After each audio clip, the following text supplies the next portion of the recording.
9월 11일 금요일 새벽 예배를 하나님 앞에 드리겠습니다. 찬송가 337장입니다. 337장 찬양하겠습니다.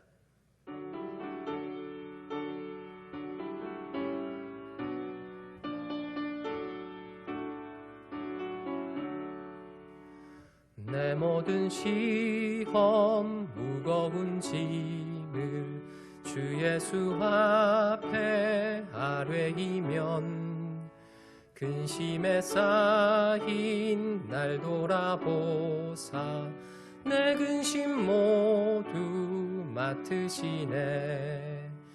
무거운 짐을 나 홀로 지고 견디다 못해 쓰러질 때 불쌍히 여겨 구원해 주리. 은혜의 주님 오직 예수. 내 모든 괴로움 닥치는 환난 주 예수 앞에 아뢰이면 주께서 친히 날 구해 주사 넓으신 사랑 베푸시네. 무거운 짐을 나 홀로 지고 견디다 못해 쓰러질 때 불쌍히 여겨 구원해 주리. 은혜의 주님 오직 예수. 내 짐이 점점 무거워질 때 주 예수 앞에 아뢰이면 주께서 친히 날 구해 주사 내 대신 짐을 져주시네. 무거운 짐을 나 홀로 지고 견디다 못해 쓰러질 때 불쌍히 여겨 구원해 주리. 은혜의 주님 오직 예수. 마음의 시험 무서운 죄를 주 예수 앞에 아뢰이면 예수는 나의 능력이 되사 세상을 이길 힘주시네. 무거운 짐을 나 홀로 지고 견디다 못해 쓰러질 때 불쌍히 여겨 구원해 주리. 은혜의 주님 오직 예수. 오늘 하나님께서 우리에게 주실 말씀은 레위기 11장입니다. 레위기 11장 46절과 47절을 읽겠습니다. 이는 짐승과 새와 물에서 움직이는 모든 생물과 땅에 기는 모든 길짐승에 대한 규례니 부정하고 정한 것과 먹을 생물과 먹지 못할 생물을 분별한 것이니라. 아멘. 오늘 본문은 굉장히 흥미로운 내용입니다. 먹을 수 있는 동물과 생물과 먹지 못하는 생물을 분리해주고 있고요. 먹을 수 없는 것들을 먹게 되면 부정하게 된다라고 이렇게 얘기하고 있습니다. 굉장히 논란이 많은 구절이죠. 유대인들은 지금까지도 이 구절들을, 이 가르침들을 문자적으로 지켜서 돼지고기나 오징어 등은 먹지 않습니다. 또 일부 이단들, 제7일 안식일교 같은 이단들도 문자적으로 이 구절을 지켜서 돼지고기를 먹지 않죠. 하지만 한국인들은 어떻습니까?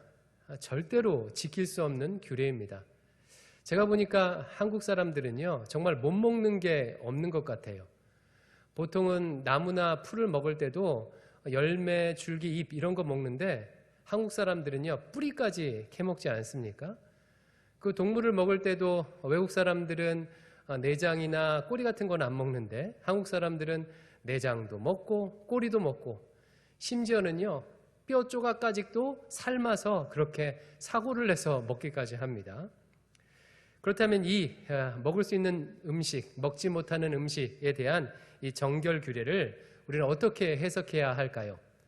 크게 세 가지 원칙을 말씀드리겠습니다.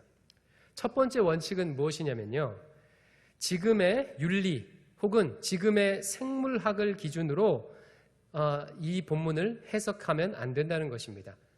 당시의 기준으로 이 본문을 봐야 한다는 거예요.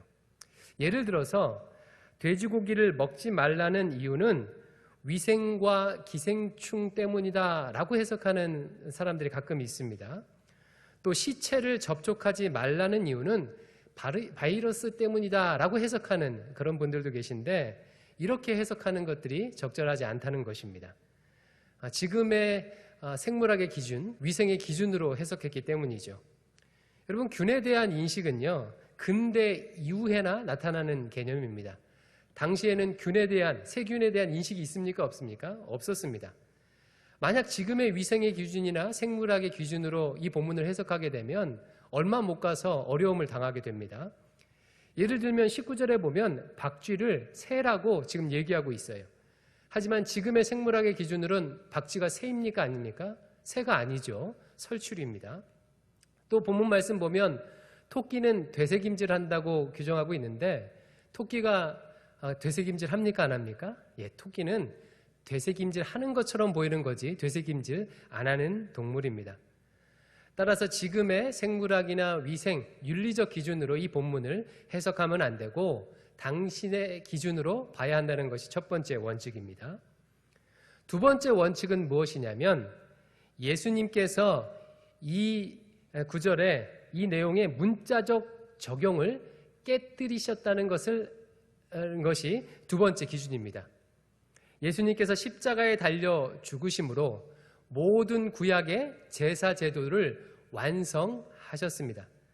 따라서 제위법의 일환으로 주어진 정결법을, 이와 같은 정결법을 문자적으로 지키지 않아도 되게 되었습니다.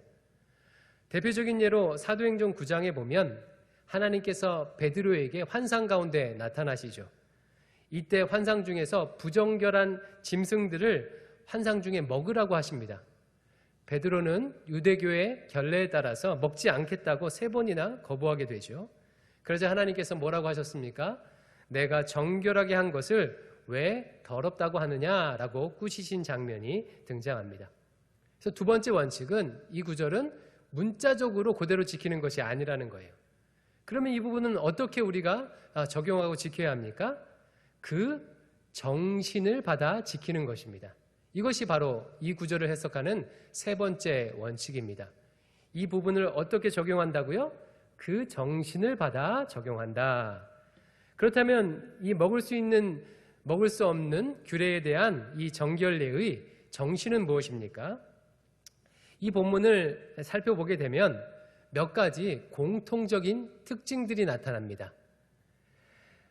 가축과 같은 재생산할 수 있는 생활에 밀접한 것들은 먹을 수 있고, 그렇지 않은 것은 금합니다. 소나 양, 염소 같은 것들은 먹을 수 있죠. 가축과 같은 것들, 재생산할 수 있는 것들은 먹을 수 있는데 재생산할 수 없는 것들, 그 당시에 드문 것들은 먹지 못하도록 했다는 거예요. 그리고 두 번째 또 특징이 뭐냐면요, 공통적인 특징이 땅에 직접적으로 닿는 것들은 금하고 땅에 닿지 않는 것들은 먹을 수 있도록 했습니다. 대표적으로 굽이 있는 짐승은 먹을 수 있지만 굽이 없는 짐승은 먹을 수 없죠. 왜 그래요? 굽은 일종의 신발 역할을 해서 땅에 직접 접촉하지 않습니다. 또한 뒤에 보면 땅에 기는 짐승들은 먹을 수가 없습니다. 뱀과 같은. 그리고 다리가 있긴 있지만 거의 배가 땅에 닿는 짐승, 도마뱀과 같은 것들은 먹을 수가 없어요. 땅에 몸이 닿으니까요. 그런 것들은 먹을 수 없도록 했습니다. 그리고 세 번째가 굉장히 강조되어 있는 공동적인 특징인데요, 시체, 즉 죽음과 연결된 것들은 먹지 말도록 엄격하게 얘기하고 있습니다. 예를 들어서 되새김질하는 것과 하지 않는 것들은요, 어떤 차이가 있냐면, 되새김질하는 짐승들은 대부분 초식 동물이에요. 하지만 되새김질하지 않는 짐승, 잡식 동물들은요, 시체 같은 것도 먹을 수 있는 거죠. 이런 식으로 구분이 된다는 거예요. 곤충도 마찬가지입니다. 초식 곤충은 먹을 수 있지만 동물의 사체도 먹는 잡식성은 먹지 못하도록 되어 있습니다.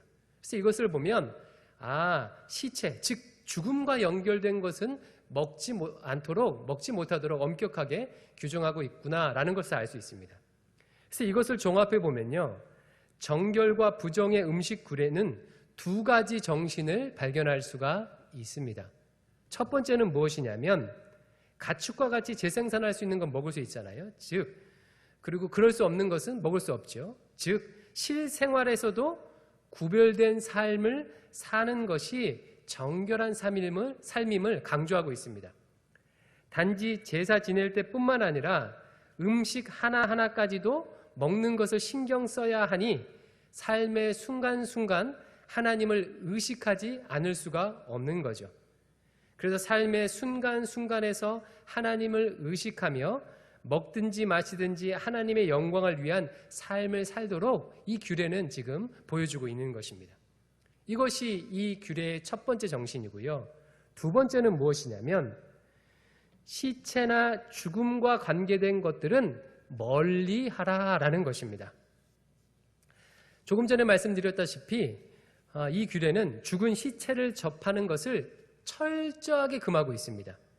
죽은 사체를 먹은 동물이나 곤충을 먹는 것만으로도 부정하게 될 수 있어요. 이것은 무엇을 의미합니까? 즉 하나님은 온 세상에 생명을 부여하는 하나님이시기에 하나님의 사람은 생명과 반대된 죽음을 멀리하는 삶을 살아야 한다는 것을 의미합니다. 죽음을 멀리하는 삶을 살아라. 생명과 가까이 된 삶을 살아라 라는 것이라는 거예요. 이것을 어떻게 적용할 수 있을까요? 우리 몸을 죽이는 음식을 멀리하고 우리 정신을 해치는 것, 예를 들어 폭력적이나 성정적이나 끔찍한 것들을 멀리하고 또 자연을 파괴하는 것들을 멀리하는 삶으로 적용할 수 있을 거예요. 우리 몸을 죽이고 우리 정신을 해치고 자연을 파괴하는 것을 멀리하는 삶이요. 반대로 이렇게 멀리하는 삶을 살 때 우리가 정결하다는 거죠. 반대로 내 몸과 정신, 이웃에게 죽음을 가져다주는 삶을 사는 것은 부정결한 삶일 수 있다는 것을 보여줍니다.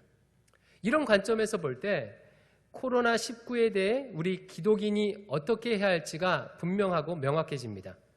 우리 몸과 이웃의 죽음을 가져다주는 이웃에 해를 끼치는 그런 상황을 피하고 멀리하는 것이, 비접촉해야 하는 것이 이 구절을 이 시대에 적용할 수 있는 그런 포인트가 아닌가 싶습니다. 다시 한번 말씀드립니다. 이 구절은요, 문자적 적용이 아니라 정신을 적용해야 하는 것인데, 첫 번째는 무엇입니까? 일상에서도 음식을 주의할 만큼 일상에서도 하나님을 의식하며 구별된 삶을 살으라는 것입니다. 두 번째로는 나와 이웃과 자연을 죽이는 것들을 멀리하고 접촉하지 않고 생명을 주는 것들을 가까이 하는 삶을 사는 것, 이것이 신자가 사는 삶의 방식이라는 것입니다. 이와 같이 정결한 삶을 사시기를 주님의 이름으로 축원드립니다. 기도하겠습니다. 아버지 하나님, 오늘 어려운 구절이 어떤 의미를 가지는지 또 어떻게 적용해야 하는지 깨닫게 해주시니 감사합니다. 교회 나올 때뿐만 아니라 새벽 예배뿐만 아니라 일상의 삶에서도 하나님을 의식하며 정결한 구별된 삶을 살도록 인도하여 주시옵소서. 뿐만 아니라 나와 이웃에 해를 끼치는 것을 멀리하게 하시고 생명을 전파하는 저희들 될 수 있도록 인도하여 주시옵소서. 예수님 이름으로 기도드립니다. 아멘. 하늘에 계신 우리 아버지여, 이름이 거룩히 여김을 받으시오며 나라가 임하시오며 뜻이 하늘에서 이루어진 것 같이 땅에서도 이루어지이다. 오늘 우리에게 일용할 양식을 주시옵고 우리가 우리에게 죄 지은 자를 사하여 준 것 같이 우리 죄를 사하여 주시옵고 우리를 시험에 들게 하지 마시옵고 다만 악에서 구하시옵소서. 나라와 권세와 영광이 아버지께 영원히 있사옵나이다. 아멘. 오늘 주신 말씀을 붙들고 기도하시고 나라와 민족과 또 조국 교회를 위해서 또 코로나가 속히 종식될 수 있도록 위해서 기도해 주시고 대강교회 1만 성도의 비전과 특별히 아이들을 위해서 기도해 주시기 바랍니다. 자유롭게 기도하시겠습니다.